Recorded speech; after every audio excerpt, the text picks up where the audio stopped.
Convidamos a Franciele de Rezende, enfermeira da atenção básica e plantonista da emergência psiquiátrica da Prefeitura de Campo Grande, especialista em saúde pública e saúde da família pela Universidade Anhanguera e mestranda em enfermagem pela Universidade Federal do Mato Grosso do Sul, para a palestra Prevenção, Pós-venção ao Suicídio.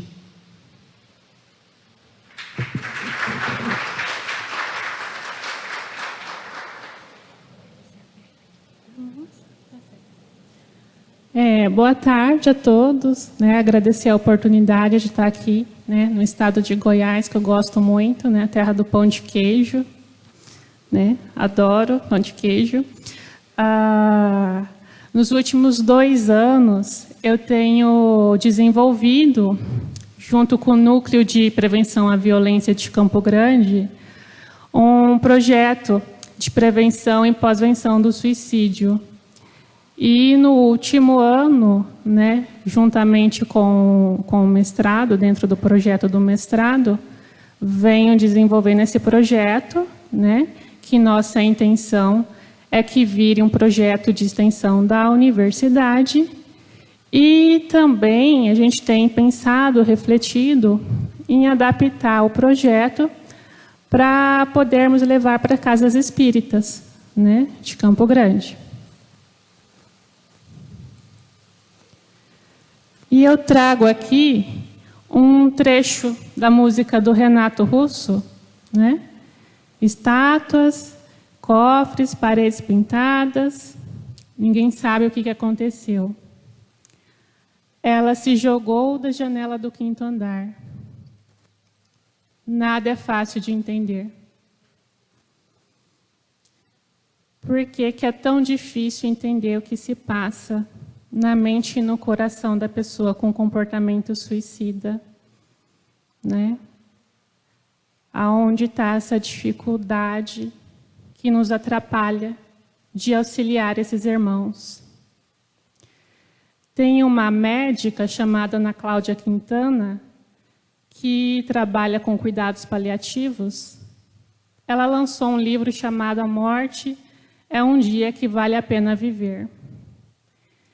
E, dentre os capítulos do livro, ela descreve uma confraternização entre médicos, colegas, E eles estão num grupo de roda conversando, e cada um falando sobre a sua especialidade, e de repente algum deles olha para ela e diz: e você? Você trabalha com o quê?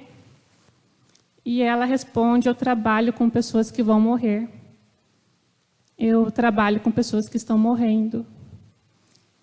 E o grupo fica em silêncio e logo se dispersa. E era um grupo de profissionais de saúde. Então, por que a gente tem tanta dificuldade de falar da morte natural? Da morte que nós mesmos vamos passar por ela? Porque algum de vocês aqui tem dúvida que irá morrer?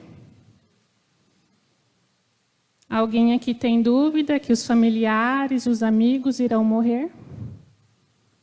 E por que é tão difícil falar da morte natural?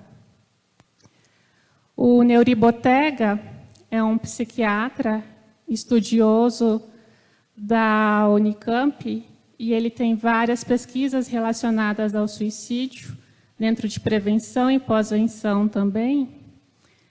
E dentro do livro dele, A Crise Suicida, ele fala também da dificuldade que nós temos de conversar sobre a morte natural. E quando a morte ela não é natural? Quando a morte é provocada? Fica mais difícil ainda de entender? Fica mais complicado ainda de entender? Então, Botega diz que, em frente à morte provocada, ao comportamento suicida, nós lançamos algumas maneiras de bloquear possíveis conflitos em nós mesmos, uma forma de proteção psicológica que nos afasta desse enfrentamento e de um conflito que talvez a gente não saiba o que fazer, o que falar, como resolver.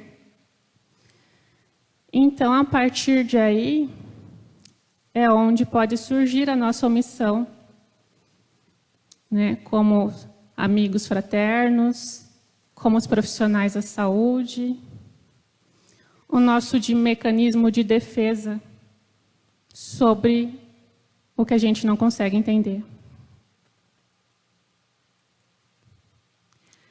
Em 1994, o Cassorla ele fala do suicídio como a ponta do iceberg, uma forma de autodestruição que se apresenta como a ponta do iceberg, né? Até nós chegarmos a essa ponta, quanto mistério a gente tem submerso que não conseguimos compreender.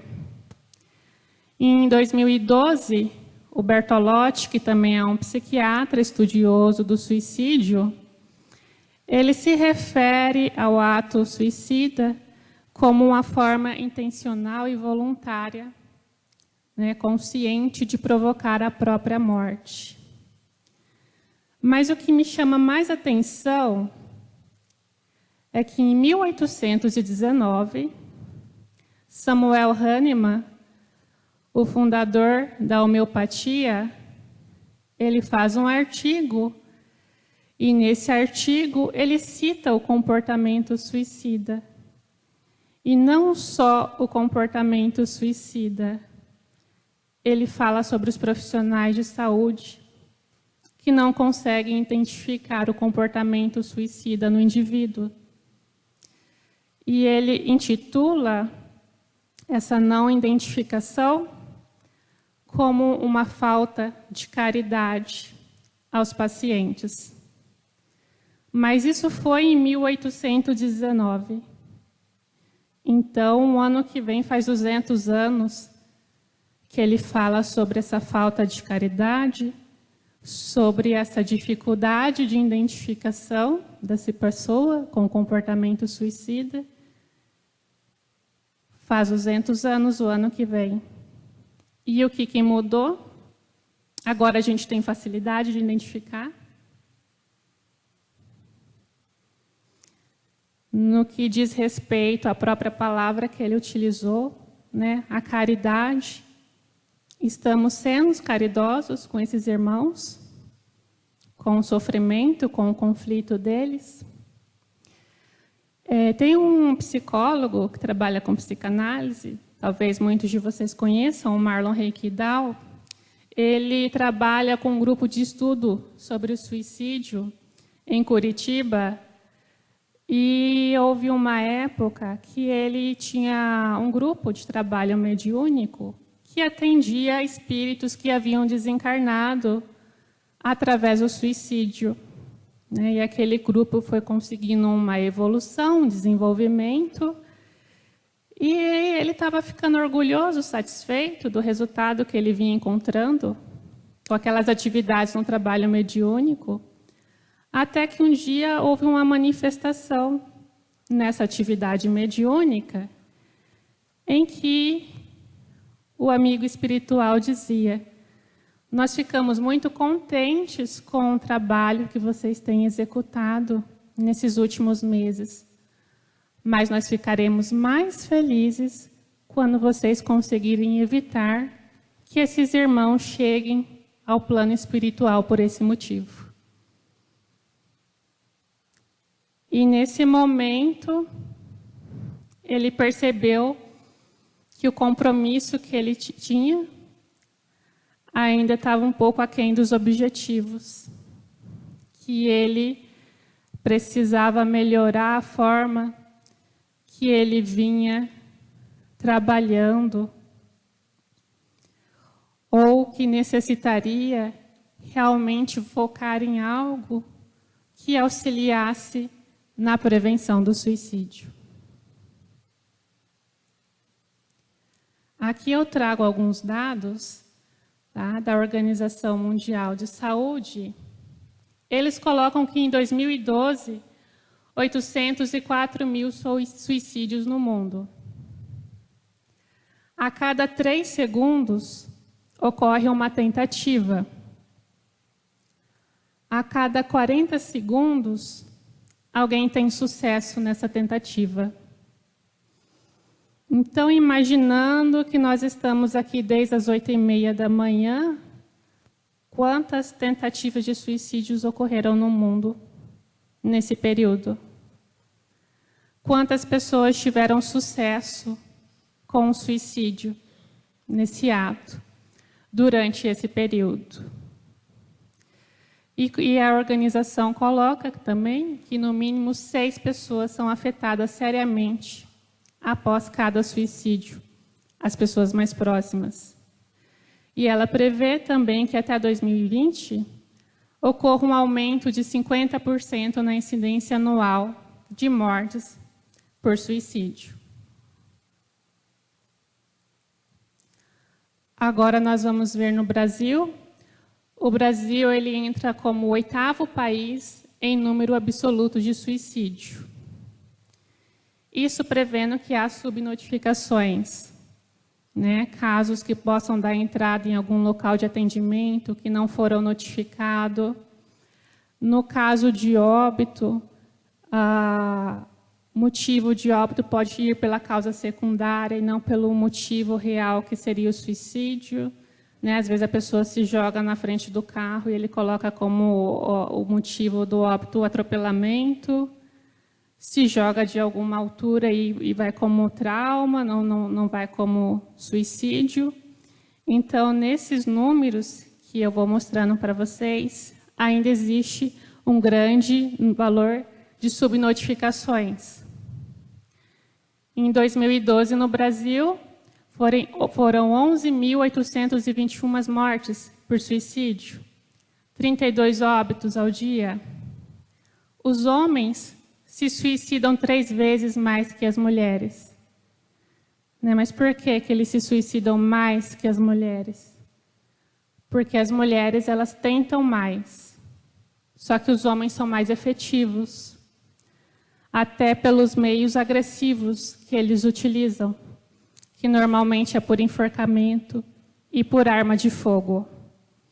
Então, quando há a conclusão do óbito, normalmente, em homens, o número é mais elevado que nas mulheres. Elevação em mais de 30% na população jovem. E existe uma variabilidade regional dessas taxas em todo o país. Eu estou com um mentor ali em cima, o Daniel. Daniel, você pode colocar as planilhas para mim, por favor? E a gente está em sincronia.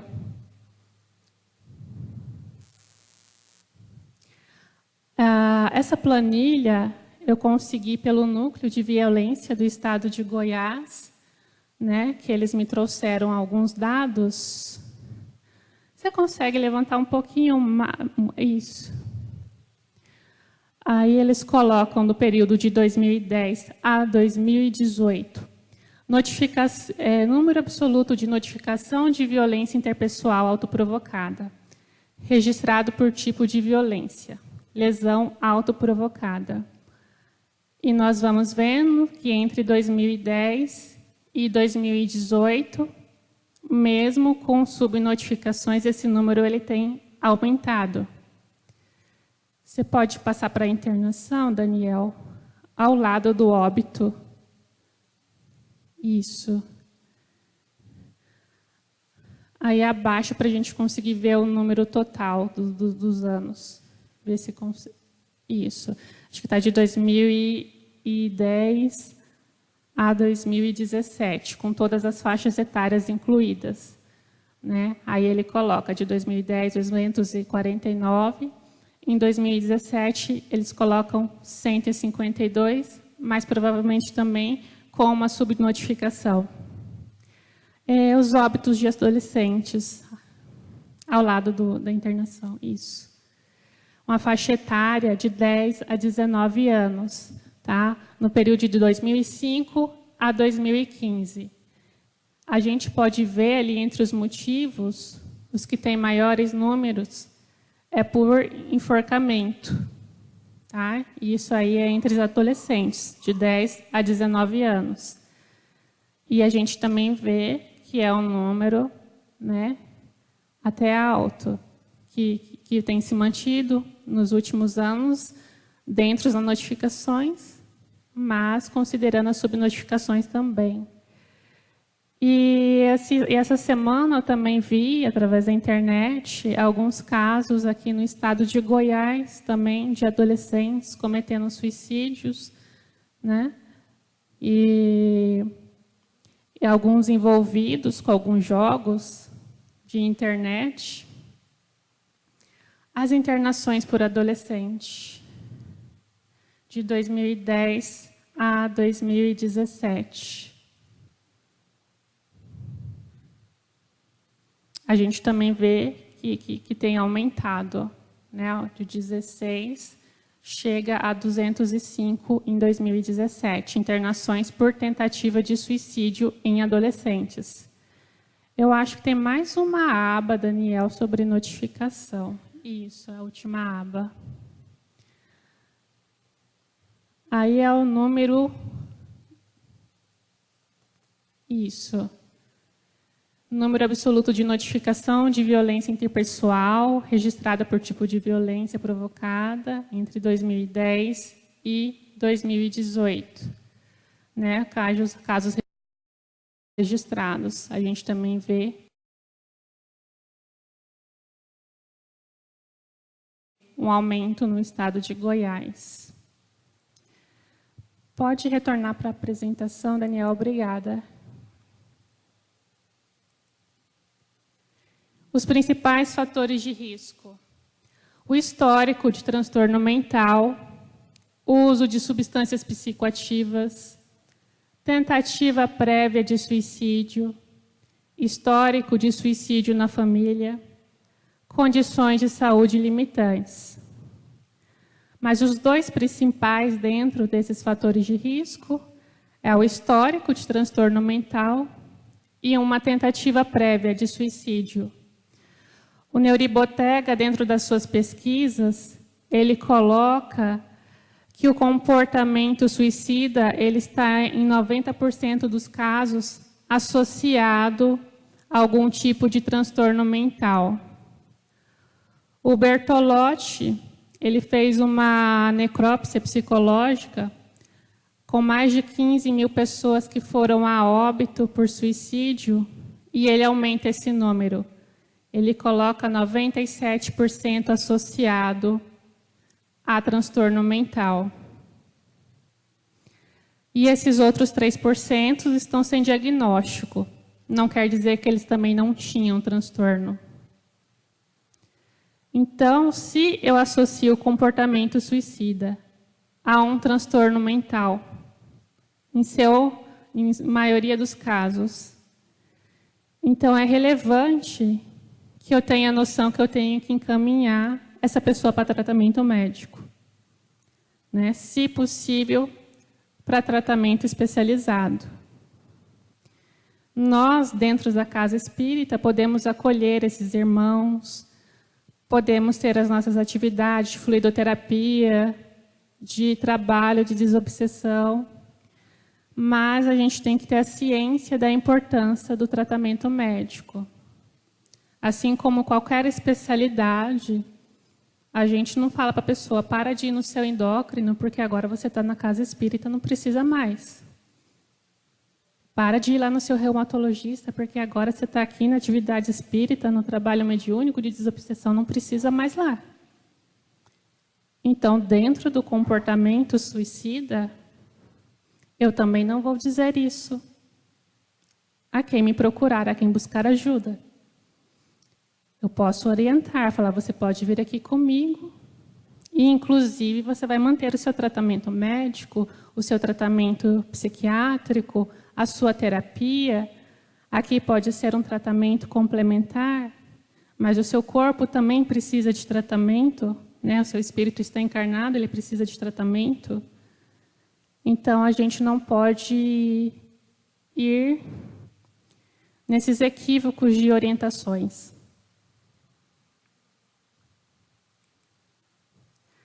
Aqui tem alguns fatores de proteção que coloca suporte familiar, laços sociais, religião, ausência de doença mental, estar empregado, crianças em casa, autoestima elevada, senso de responsabilidade com a família, gravidez planejada, capacidade de adaptação, capacidade de resolução de problemas e acessos a serviços e cuidados de saúde mental, né, que segundo a literatura e as pesquisas, isso pode ir como um fator protetor de um comportamento suicida.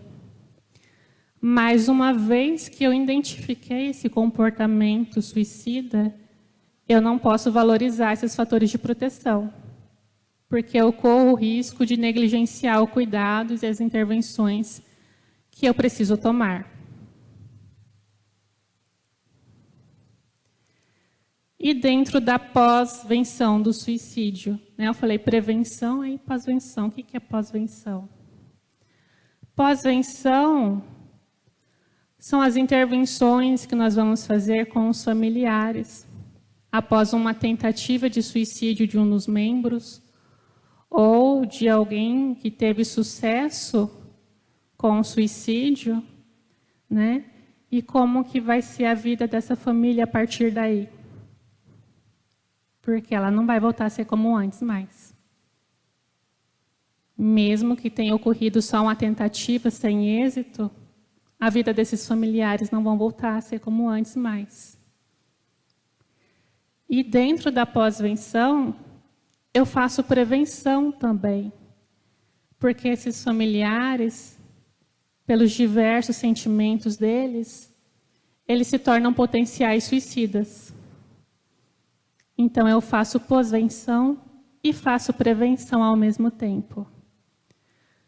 Uma médica americana chamada Sheila Clark, ela lançou um livro chamado Depois do Suicídio, e que dentro desse livro há uma carta em que um familiar faz para um irmão que cometeu suicídio. E ele faz a leitura dessa carta no velório. E na carta ele dizia: você foi o meu maior amigo e o meu maior inimigo. Você foi a pessoa que eu mais tive próximo a mim e o maior estranho que eu conheci. Você foi o maior estranho na minha vida. O porquê dessa ambivalência, desse sentimento? Por que que ele não confiou a mim o que ele vinha sentindo? Por que ele não me pediu ajuda? Por que eu não fui capaz de perceber? Será que em algum momento ele me pediu ajuda, ele deu algum sinal, alguma fala que eu não prestei atenção? E agora eu não posso fazer mais nada. Então, esses sentimentos mistos que os familiares têm, de raiva, de amor, de tristeza, desesperança, na pós-venção, nós trabalhamos com isso. E uma coisa importante para a gente no meio espírita, a abordagem que nós fazemos com essas pessoas e com os familiares. Né? Porque muitas vezes a gente pode chegar nesse familiar e falar assim: você leu Memórias de um Suicida? Você sabe onde que o seu filho está agora? Está lá no Vale dos Suicidas. É uma falta de caridade, né, da nossa parte, essa fala. E até mesmo abordar a pessoa com comportamento suicida. Né? Você não leu o livro? Você não sabe que você vai ficar apodrecendo no seu corpo com o coração andando? A pessoa está num sofrimento psíquico tão grande que isso não importa a ela. Não interessa para ela o amanhã, para onde que ela vai, onde ela vai estar. Ela quer acabar com a dor que ela está sentindo. Né? E esse tipo de abordagem só faz afastar a pessoa de você. porque provavelmente amanhã ela não vai voltar para te confidenciar nada. Amanhã ela pode não voltar nessa casa espírita. Então, são abordagens que afastam, que não aproximam.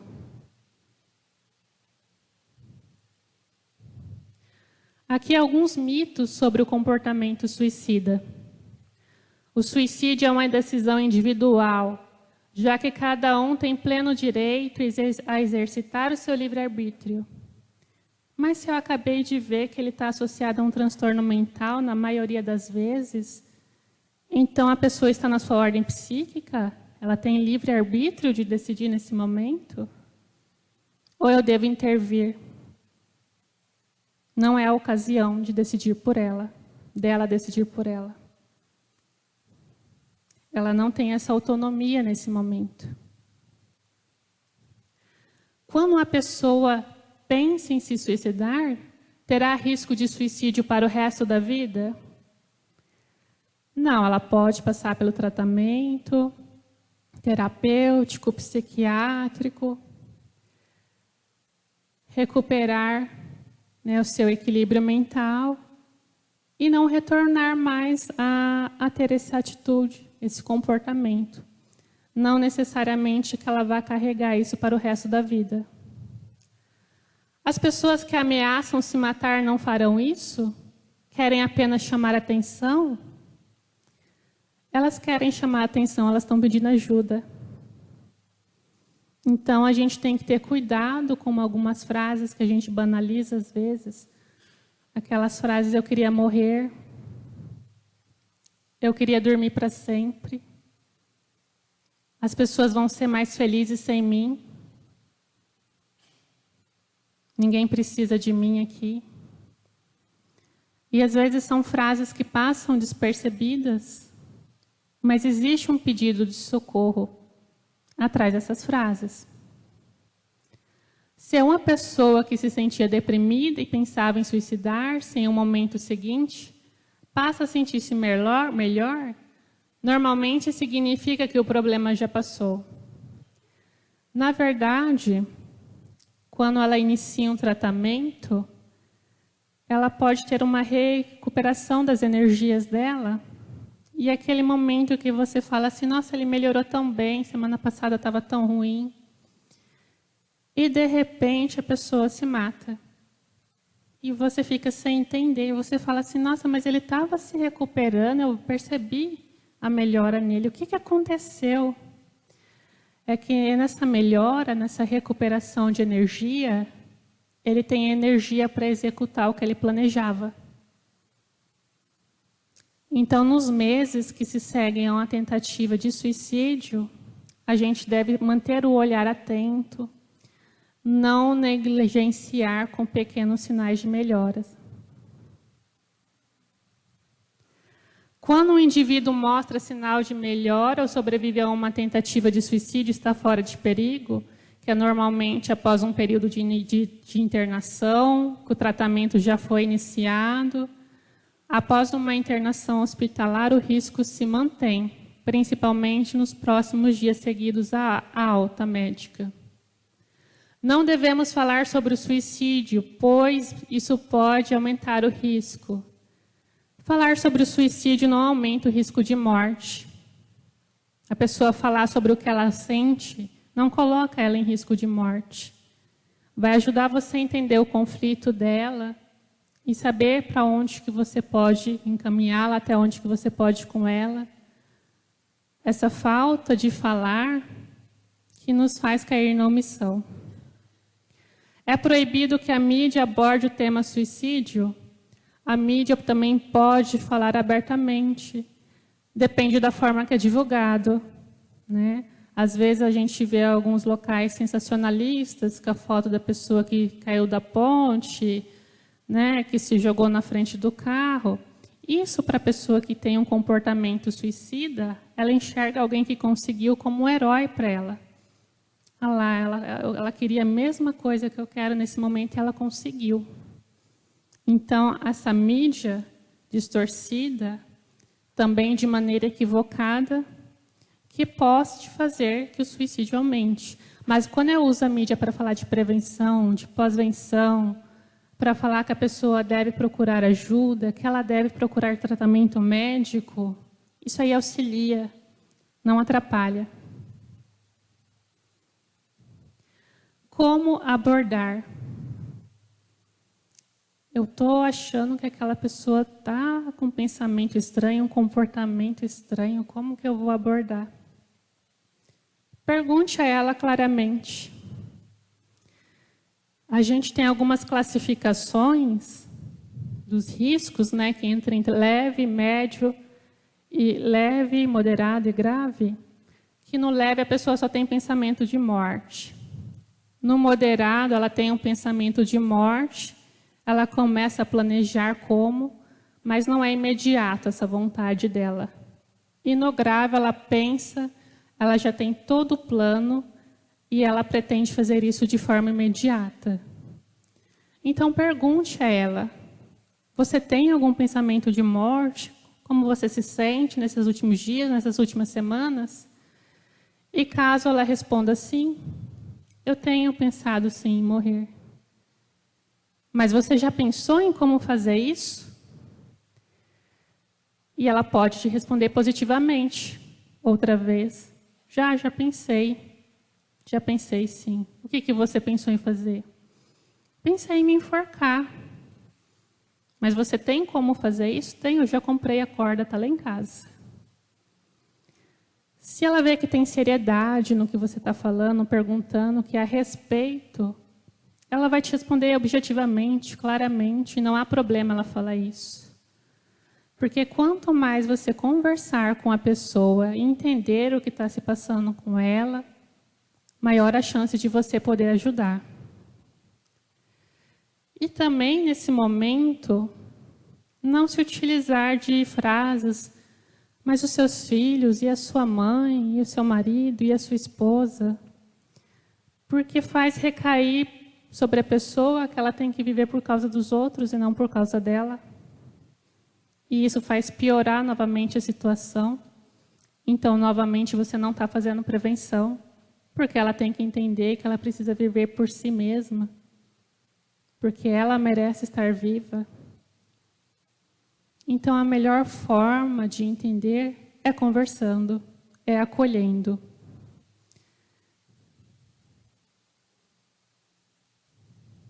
O que não fazer? Ignorar a situação, ficar chocado, envergonhado ou em pânico, tentar se livrar do problema, encaminhando para outro serviço, sem fazer uma escuta adequada do que a pessoa venha te trazer. Falar que tudo vai ficar bem, sem agir para que isso aconteça. Desafiar a pessoa a continuar em frente. Infelizmente, a gente vê alguns colegas de trabalho fazendo isso. Você não sabe se matar direito? A próxima vez você dá um tiro na cabeça que você consegue morrer. Nem se matar você dá conta. Você só tomou esse remedinho aí que não faz nada, se joga da ponte da próxima vez. Até para você se matar, você é incompetente. Infelizmente, a gente ainda se depara com alguns profissionais de saúde utilizando essas frases. Fazer o problema parecer trivial. Mas foi por causa do seu namorado, tem tanto homem no mundo. Arruma outro amanhã. Ah, mas que eu discuti com a minha mãe. Mas isso passa. O suicídio ele é multifatorial, ele nunca é por uma causa única. São diversos fatores que fazem a pessoa cometer esse ato. E quanto mais banal for o motivo, mais grave é o estado da pessoa. Porque o limiar de frustração dela está muito baixo. Então, qualquer coisa é a última gota d'água. Então, não devemos banalizar nunca. Dar falsas garantias de melhoras. Eu não sei se amanhã ela vai estar melhor. Eu só sei que amanhã eu vou estar aqui com você de novo. Até a gente conseguir. Jurar segredo, né? Se eu vejo que a pessoa está em risco, eu tenho que acionar uma rede de apoio, até porque eu não vou conseguir cuidar sozinho dela, né? os profissionais de saúde, os amigos, os familiares. Eu preciso de outras pessoas em alerta que me ajudem nesse processo do cuidado. E deixar a pessoa sozinha, tá? Principalmente se o risco de suicídio for alto, né? Deve haver um revezamento de familiares e amigos e nunca deixá-la sozinha. E eu trago uma frase de Jung: do mesmo modo que aquele que fere ao outro, fere a si próprio, aquele que cura, cura a si mesmo. E Jung diz também que a gente só consegue auxiliar no processo de cura do outro até onde a gente se curou de nós mesmos. Porque a gente só sabe percorrer o caminho que a gente conhece. Então, se eu estou perdido, como que eu vou ajudar o outro a se encontrar? O que a gente não vai encontrar em nenhum manual de prevenção, mas que é muito importante no processo de prevenção, é a gente saber quem a gente é.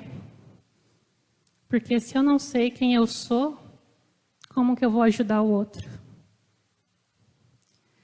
E é importante nesse momento também a gente lembrar que a gente tem que combater o crime e suicídio, mas que nós temos que acolher o suicida.